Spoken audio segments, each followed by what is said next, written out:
Hey, what's going on everyone? Cardboard.Capitan here, and today I want to share this deck that I created from this new set, Edge of Eternities.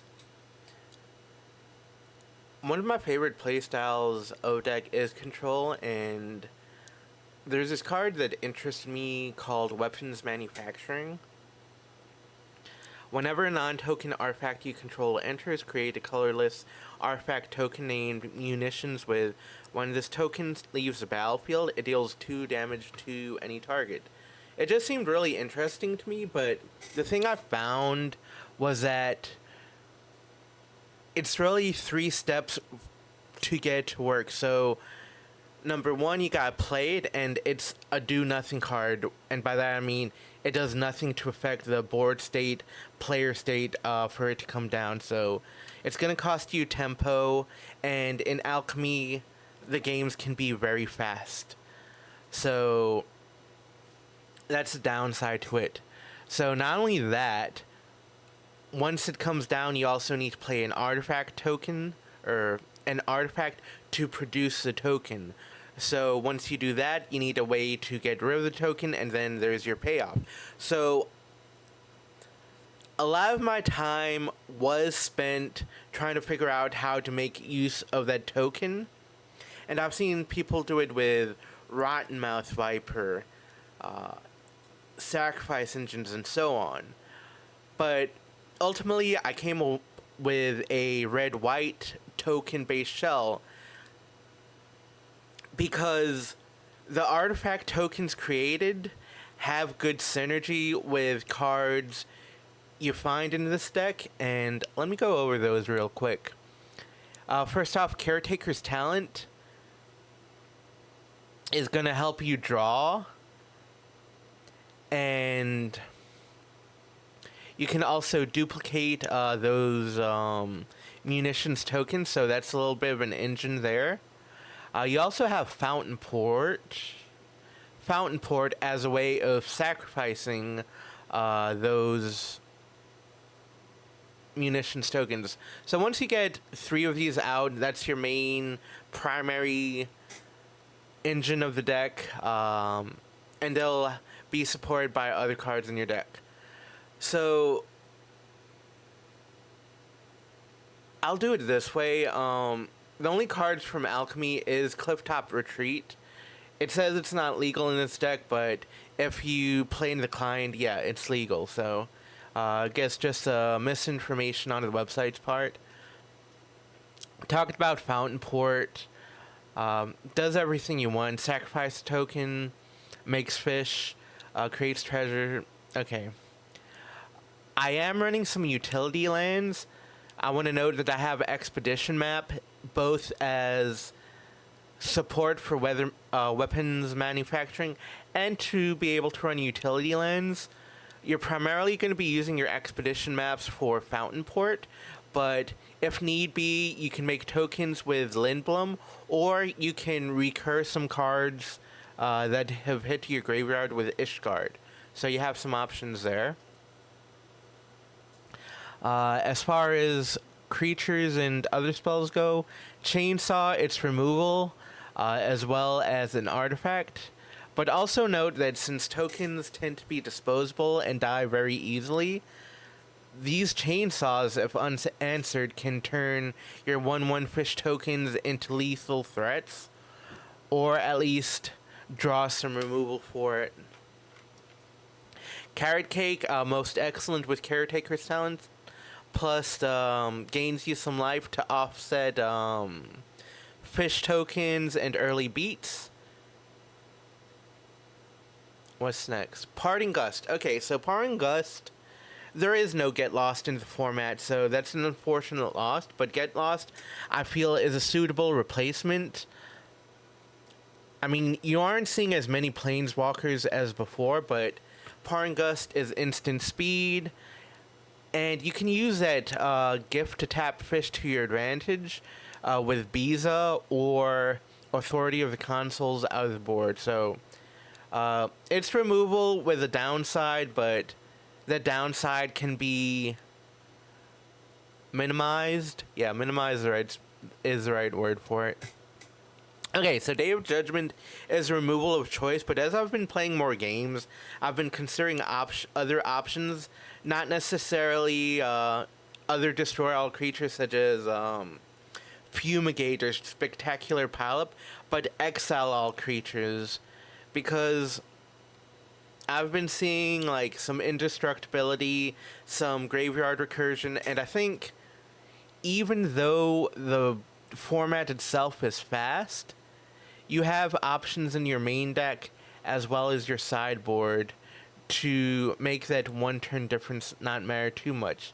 And you don't have graveyard recursion in your deck, so exiling all your creatures wouldn't be as bad of a downside as for your opponent potentially. So Biza,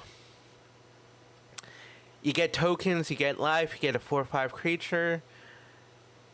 It's good all around for this deck, especially since you're not running too many creatures yourself. You're primarily using this to have a wall and gain life, further giving you more time to set up. Elspeth doubles tokens, makes those tokens fly, and will remove creatures on occasion, but it's good all around for this deck. Lots of synergies with your token creators, and also doubles the munitions tokens from weapons manufacturing, so you can stay locked and loaded. Now, even though I have one Chandra Spark Hunter, every time she's come down, she's won the game. She is another do nothing card when she comes down, but she's also a way of sacrificing munitions tokens, some card draw. She can also make vehicle tokens, so that's some synergy with Caretaker's talent. And those vehicle tokens can swing in, so if he can get this down versus control, then it can be hard for them to answer. So one for now, one feels right. Just go with it. As far as the sideboard goes, Authority is for Mobilize. Mobilize is a big bad deck of this format right now, although I've seen other people experiment. I think Mobilize is still the most popular. Let's see, Seam Rip is also for Mobilize, but it's good for other decks, notably Hardened Bonds. I've been seeing that pop up a lot. It also gets rid of tokens, so good all-around option for cards you'll see. Exercise, artifact enchantment removal. So you might see like Una decks try to cheat out enchantments, and that's all I can think of right now. Ghost Vacuum, I'm not seeing too many graveyard-based decks, but, you know, they're still around, like the Una I mentioned before. I'm sure there's going to be more, but, you know, 2 for now.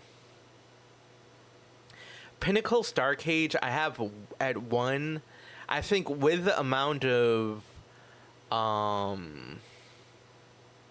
Hardened Bond decks, though, I might take that out and put more Seam Rips in, just because you want to take out that Hardened Bonds as soon as possible. So that'll be on my playtest list. Swordfish Spyglass, in short, it's Pithing Needle, but I was expecting a lot of Station, people at least trying Station to see if it's good or bad. I have seen some Kona and Station decks, so this'll delay that until they can answer the Spyglass. Besides that, I've seen some Elspeth decks, and while it won't get rid of the token doubling ability, they won't be able to produce Elspeth tokens with Elspeth herself. Also note that it's a symmetrical effect, so it'll also affect your Elspeth. um, production ability, and I haven't seen too many fountain ports, but this is also a way of answering fountain port, but don't use it against me, please. So yeah, I also took a few notes on, let's see, can I zoom in? Zoom in? Yeah, zoom in. Control plus plus. So, as far as, I played a lot this weekend, played mostly Saturday. I think the deck I'm seeing that's most scary in Alchemy after the first week is Mono Green. Mono Green got Ouroboros, which has a lot of synergy. It works with Hardened Bonds, plus it's also a great go wide card. I think right now the strongest version of that deck is actually green white, because you can run Ouroboros to put +1/+1 on all your creatures, but then you can also run a card called Bulwark Ox, and you can sacrifice it so that creatures with counters on them get indestructible and hexproof. So I was staring down against that with my Day of Judgment, and that's why I was considering, hey, let me try some exile cards. But I'll see. See how popular that gets. Mobilize, about... Look, what I've been doing, Mobilize, I always lose against Mobilize game 1 just because they tend to have explosive starts. But game 2 and 3, 9+ cards against Mobilize. You should be fine. Just play patient. Use your advantages and don't be dumb. But Mobilize, I'll do a demonstration of that after I go over this. Dragon Control, so that's stuff like Dragon Tapestry and the different Omen effects. I found that deck tends to have a lot of enchantment artifact hate, so if they can dismantle your draw engine, your munitions engine, then, they can outdraw you with Meringue and the Seek Dragon. I forget what it's called, but... so I'd give them an advantage there. Mice, I treat it like Mobilize. They're also very all-in. The only removal they might run is Shelter by Ghost, but you have a whole lot more removal than that for them. So, game 1, disadvantage. Game 2 and 3, you should win. Elspeth, I've seen it in a bunch of different decks, so I can't pinpoint a definitive deck with Elspeth, but again, you have Sorcerer's Spyglass. Keep in mind, Sorcerer's Spyglass is symmetrical. It's going to hit you and your opponent, but just play it by ear. Use your best judgment as to what else you should sideboard in and sideboard out for that deck. And those were the most problematic and consistent decks. Okay, I guess someone's trying to get their car stolen outside. I don't know if y'all heard that, but car alarm went off. As far as my overall thoughts, gosh, Linux. Alchemy favors explosive play over incremental play. Yeah, like right now you're seeing a lot of, hey, let me drop this and this and this. If you can't answer it, I win. So that's what I mean with explosive play. With incremental play, you're like, oh, let me get a 3-for-1 advantage here. Let me get a 2-for-1 advantage here. And try to win through those small interactions to snowball into bigger victories. So that's why I say explosive play over incremental play right now. The deck feels good for Mobilize. I believe I lost one Mobilize match, and that was just when I was learning the deck, trying to experiment less confidently in the deck. So I'm still seeing plenty, but people are experimenting. So right now, I place this at mid-tier. There's still some things I want to change, but Um, that's where I feel right now. I feel like weapons manufacturing, it's still too convoluted for a... Let me see how I'm going to phrase it. It's still too convoluted to get a great payoff, but you can still get a decent payoff from producing tokens with it. So try it out, but it's not a top tier deck in my opinion. But judge for yourself. Let's go with some gameplay. Alright, so I picked this matchup just because I feel it's kind of a long match, but you get to see what you can do with this deck. You'll see some problems you'll run into, and it's just a good exhibition of the capabilities of it. As far as the hand goes, it's decent, considering I don't know what opponent's playing against. Good amount of land. I can use Carrot Cake to dig. Expedition map. Could be some better since I already have a good amount of lands. Ideally, you'd want some form of removal in your hand to start out. Maybe like a chainsaw or Day of Judgment. But this is alright. Okay, there is a chainsaw. So seeing that Wayfarer's Guidance, that tells me this is some sort of Mobilize deck. And unfortunately, the chainsaw that I'm getting, it's not gonna answer those pack beasts.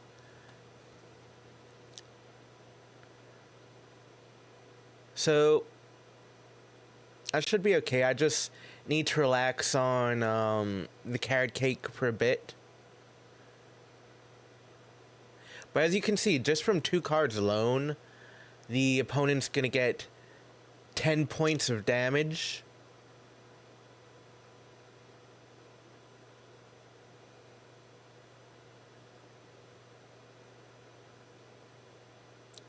I'm able to negate some of that from the life gain, from Carrot Cake, but I believe I'll go here for the card draw.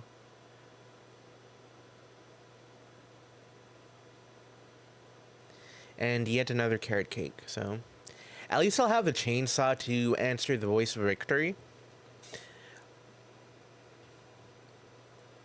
Biza's a good find also, but that's gonna be 9 tokens swinging in, so I definitely need to answer that Voice of Victory more. There's Thunderbond, and that's just game. See, so that's one of the main problems starting out. A lot of your card advantage engines, such as Caretaker's Talent, weapons manufacturing, that's going to cost you tempo to get those cards into play. And they're also, dare I say, mid-range. I mean, they're turn 2 and turn 3, but a lot of the decks in Alchemy, they have very explosive starts.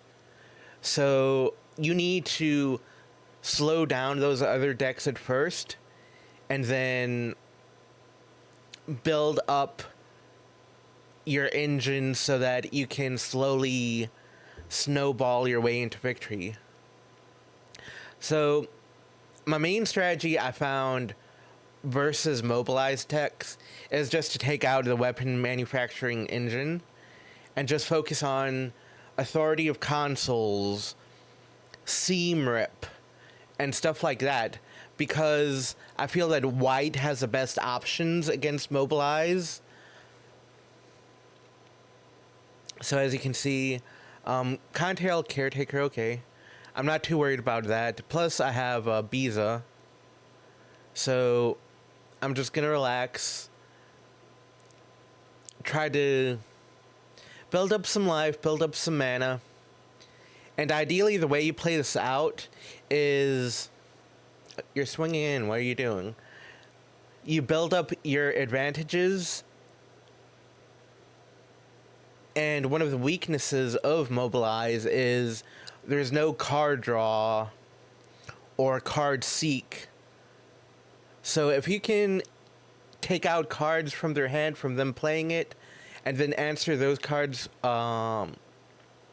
with cards of your own, you can use your engines to avalanche your way into victory. There's Hellkite. So I believe that was at the end of my turn.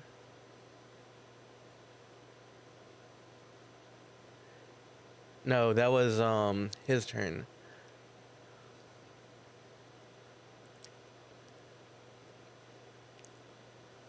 So I believe it's Lifelink and Menace. There's Day of Judgment, which is excellent. So, you know, I've got a bit of a life buffer so that, whatchamacallit, Thunderbond Vanguard isn't as much of a threat. And if they commit to that, I can drop Day of Judgment.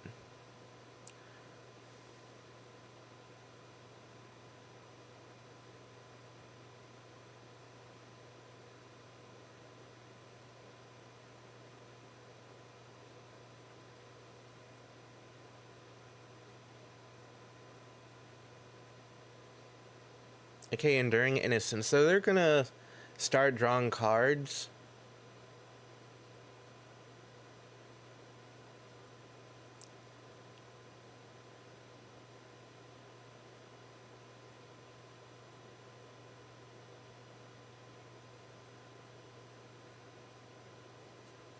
And since I plan a Day of Judgmenting this coming turn, I'm just gonna block with my tokens to lose them.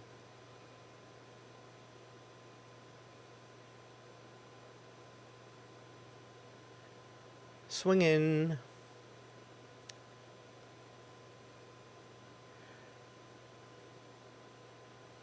And I'm gonna go for Carrot Cake since I do have an authority in play, so I'm not too worried about hasted creatures. Typically, a lot of Mobilize decks will go all in on the offensive, so you don't need to worry too much about artifact or enchantment removal versus them. So, opponent draws, opponent lets me go.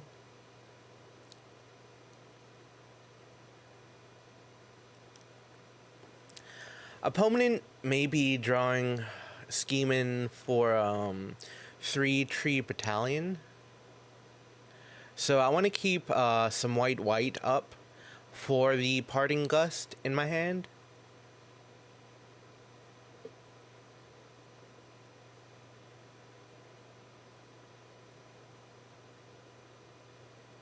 But then I get another authority with consoles. And once you start stacking these, that's when Mobilize suffers, because then they'll need to commit more to the board to offset that life gain. And that means your board wipes are that much more stronger. So Voice of Victory, that's gonna prevent me from Parting Gust during their turn. But I do have Carrot Cake that can put me at 33 and get me an extra blocker. So let's see.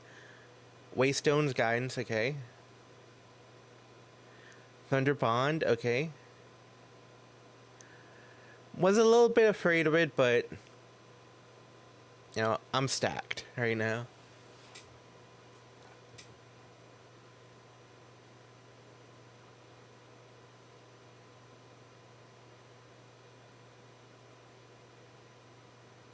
Okay. So that's 36 from the Vanguard tokens alone.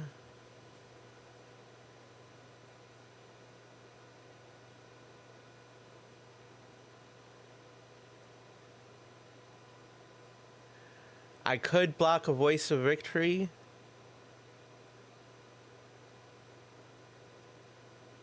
But I'm not too worried about it because I plan on getting rid of the Vanguard this turn anyway, so.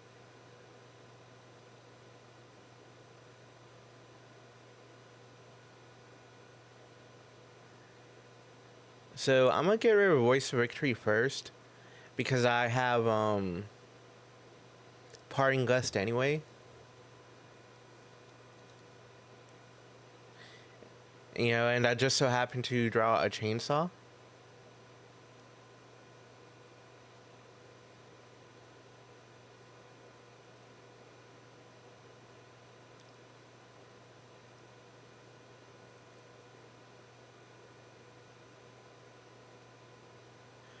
while I could attack, there's a chance that they have another Voice of Victory, not Voice, Thunder Vanguard, so. Noctmoon, okay. And then the Pack Beast, so I'm kind of glad I held on to Parting Gust.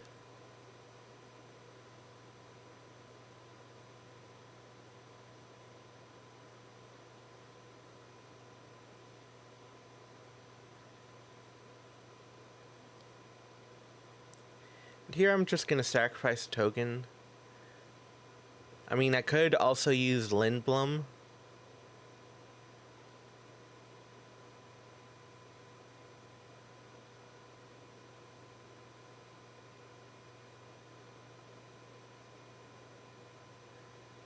Now, I want to remove Pack Beasts during my turn because their Voice of Victory is still in play. So if they drop a Vanguard, then that's game over for me.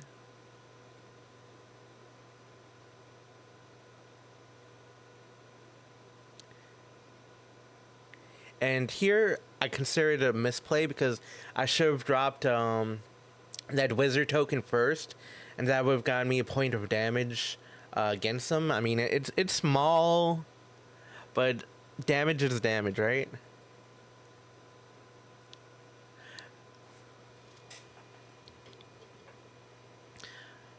So I'm playing it a bit safe here. I mean, even though I do have 3 authority of the consoles,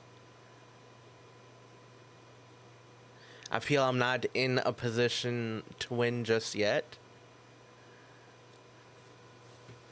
Against mobilized decks, a lot of the time I'll wait till I can get the Anthem effect from Caretaker's Talent, possibly have an Elspeth or two, and just swing in to win in one turn.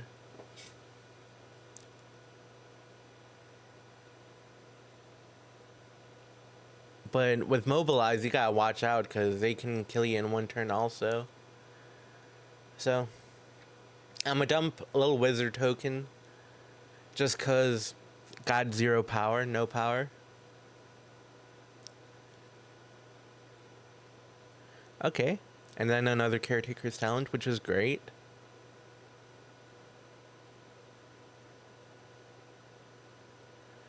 So around this time, I'm hoping for a Day of Judgment.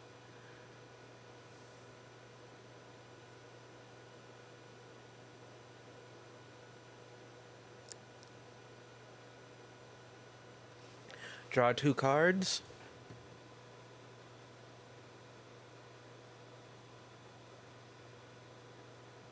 Wipe the board. Do it.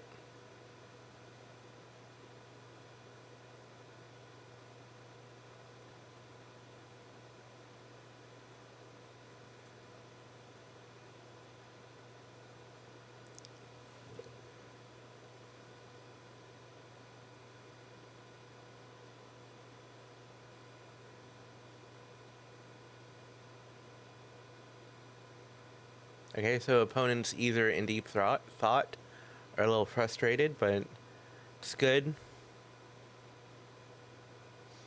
Now, talking about incremental advantage, as you can see now, I'm going to be drawing 3 cards a turn, and then 2 from their turn, from Caretaker's Talent and Fountain Port. So the cards I draw are either going to be win conditions or answers to their field state.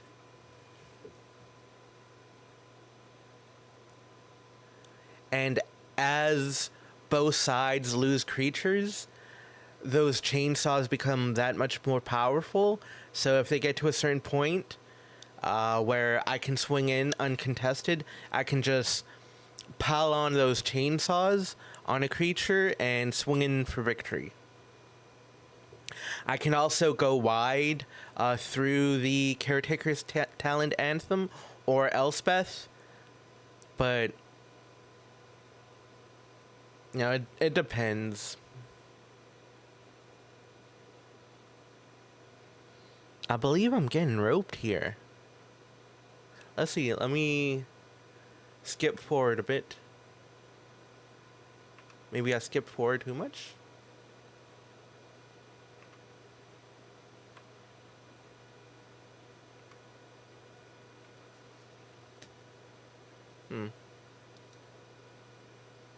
Let's see, where was I?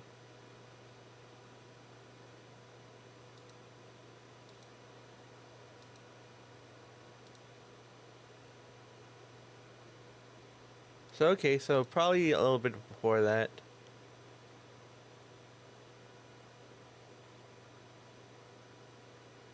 Okay, so that's after the Day of Judgment just resolved. And I want to keep 2 white untapped so that I can cast Parting Gust should I need it.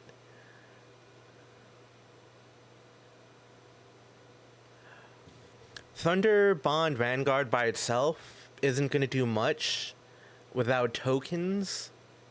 So right now they're not too much of a threat.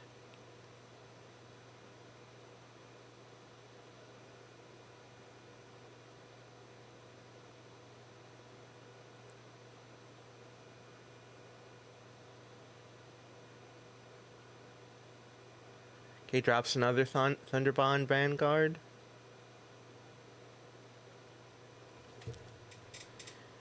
Okay, and see, this is what I'm talking about. Once you get your life really high,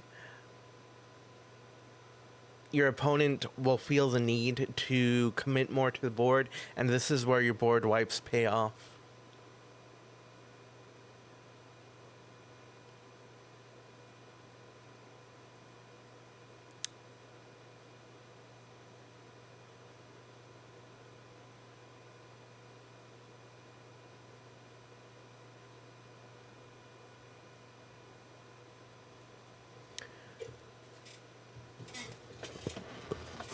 So that's an interesting interaction to also note. If you gift a fish token to the opponent with Thunder Bond Vanguard in play, they'll get another Vanguard token.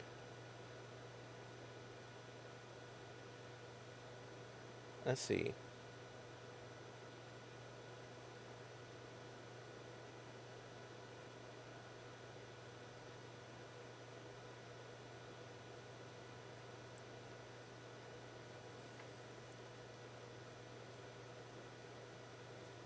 Okay.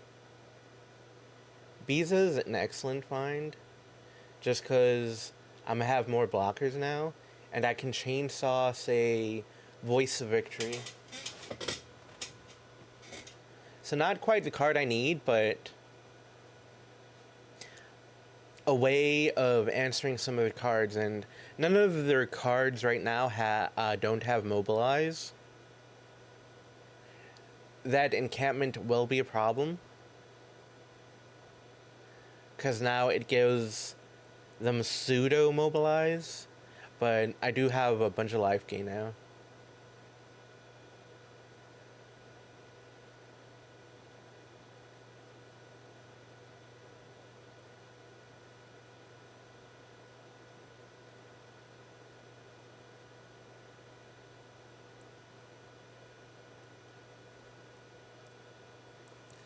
Now, since I have Elspeth,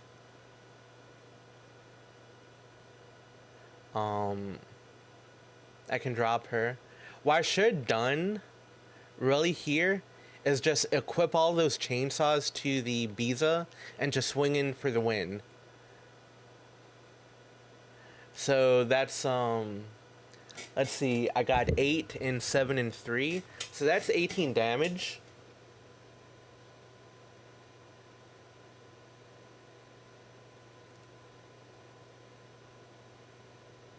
But I guess here I'm playing too cautious.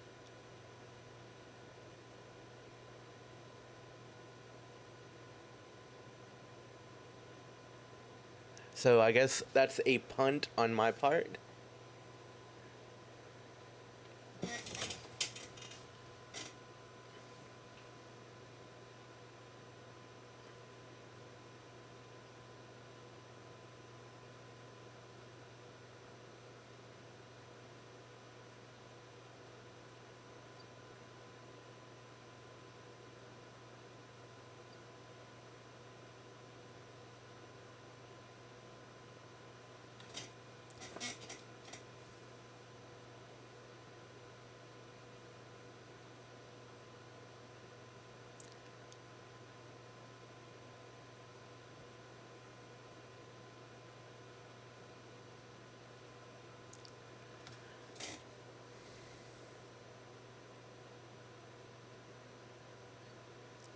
So I'm gonna just block everything.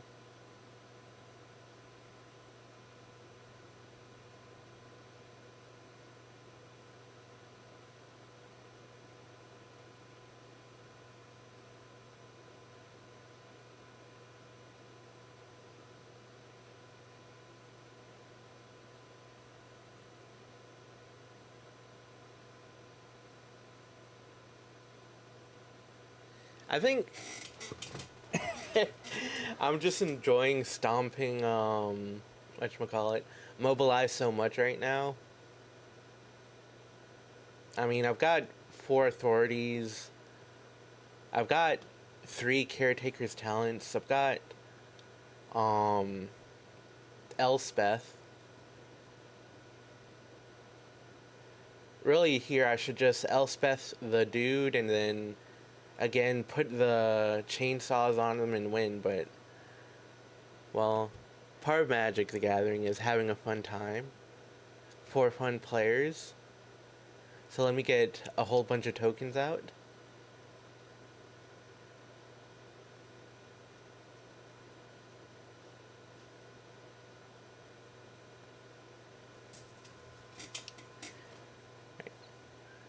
I don't think I've ever gotten to 100 life with this deck before, but you know, it's not a life gain deck. I have made a whole lot of ammunition tokens with Elspeth doubling them.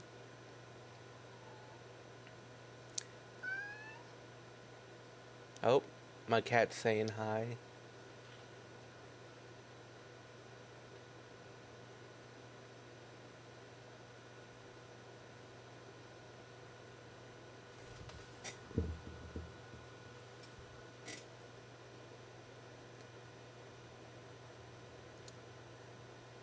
So I think what I do, I just try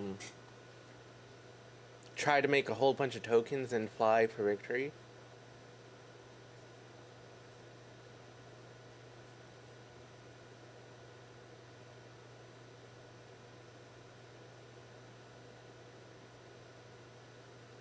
There's Seam Rip.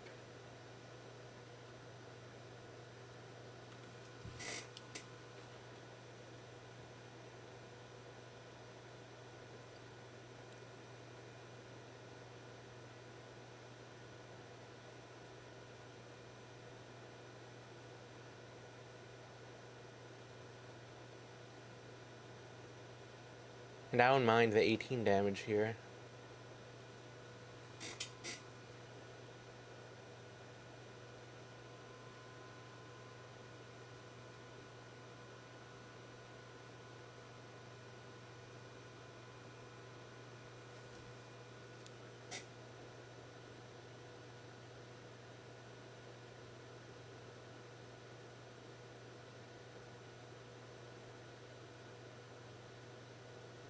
Okay, there. I see the path to victory finally.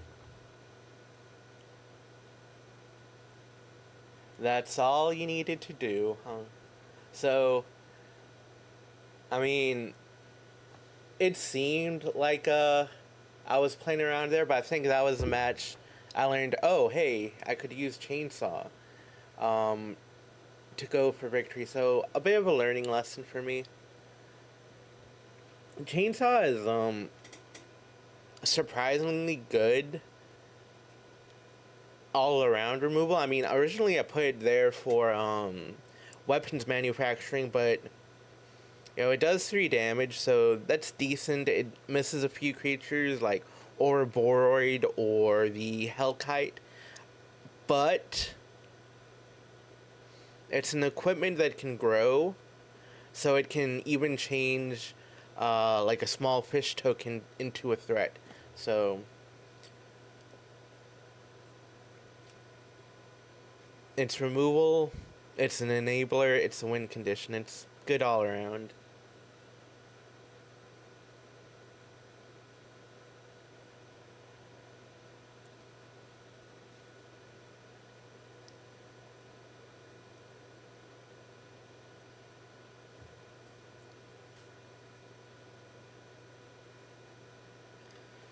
Uh, I don't think I changed too much in the sideboard. Like, from my experience with Mobilize matchup, I will lose game 1 so horribly, and then game 2 I just take out a lot of the weapons manufacturing cards and put in removal just for them. Authority of the consoles is just for them.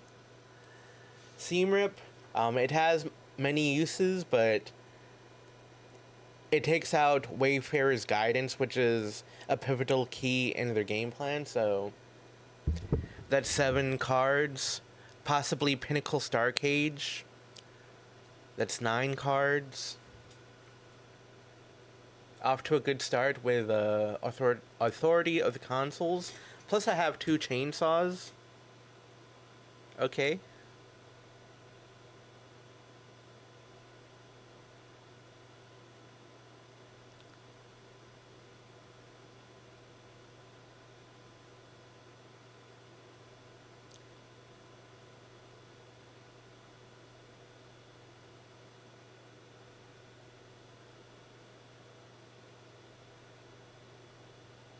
So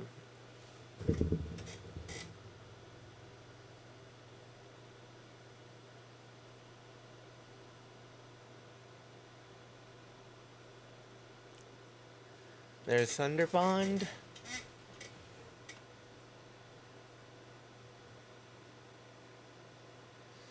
I really want to drop Caretaker's Talent, but I don't really have an opportunity yet.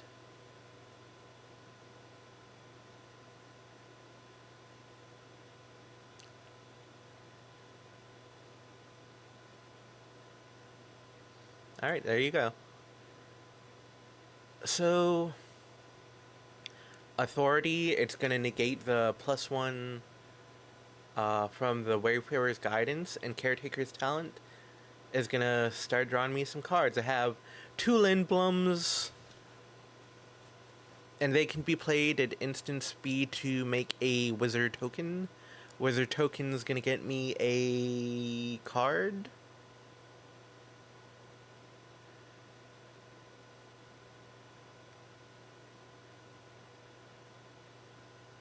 Yeah.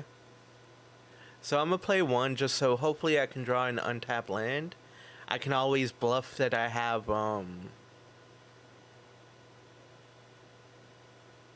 that white removal card. I forget what it's called already. But Fountain Port, so that's a great find. So I can start stacking them right now. These wizards are going to start doing some actual damage.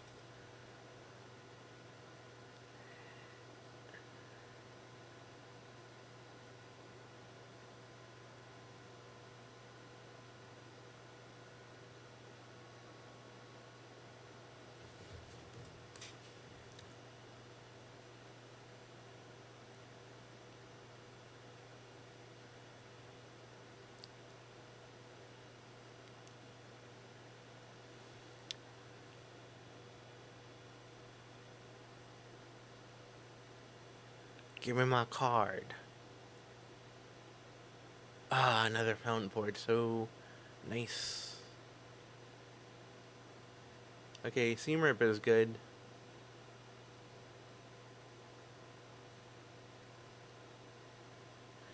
And here I'm like, I should have cloned a wizard before that. I'm missing the point of damage, so.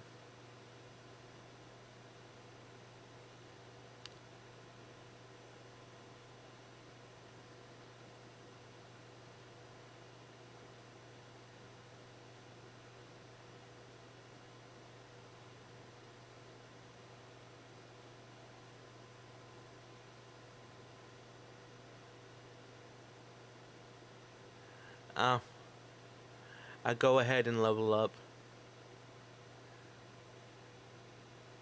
It's kind of risky looking back because they do have a whole bunch of untapped lands, so they can 3-tree Battalion here.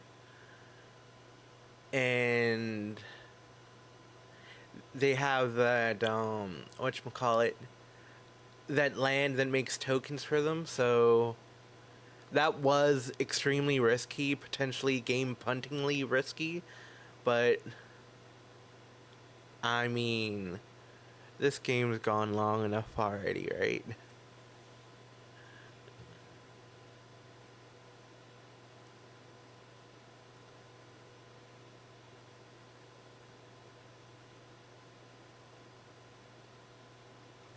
So let's see. I think this is where the opponent just gives up. I guess they play on their phone and they just quit, or they just close the game. But let me see. I only have about 30 seconds, and I remember looking at the video, and it's like, yeah, game just ends awkwardly. Here.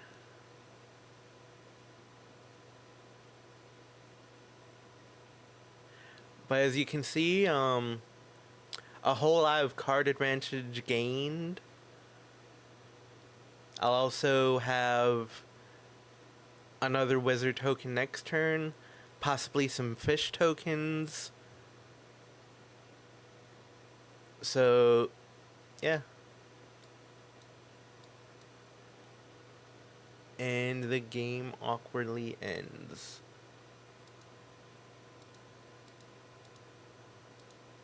So, with that said, the deck does have problems. I hope you get an idea, a feel for it.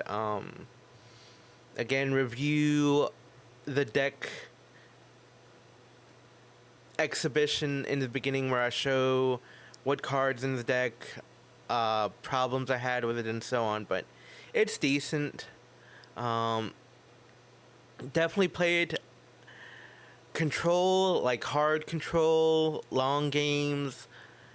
Hasn't been around in Alchemy for a while. Alchemy, it's dealt with prowess. Now it has Mobilize. Now it likely has green, white as the main aggro, the best aggro deck. But we'll see. It's just the first week of Edge of Eternities. Plus, there's the Edge of Eternities Alchemy set coming up soon. So, let me stop yapping. Thanks for watching. You can find me on X under the username Cardboard.Capitan. You can find me on Moxfield, where you'll find this deck and other decks, primarily in Alchemy, under the username Cardboard.Capitan. If you enjoyed the content, do like, comment, subscribe. I will see you all next time. Bye.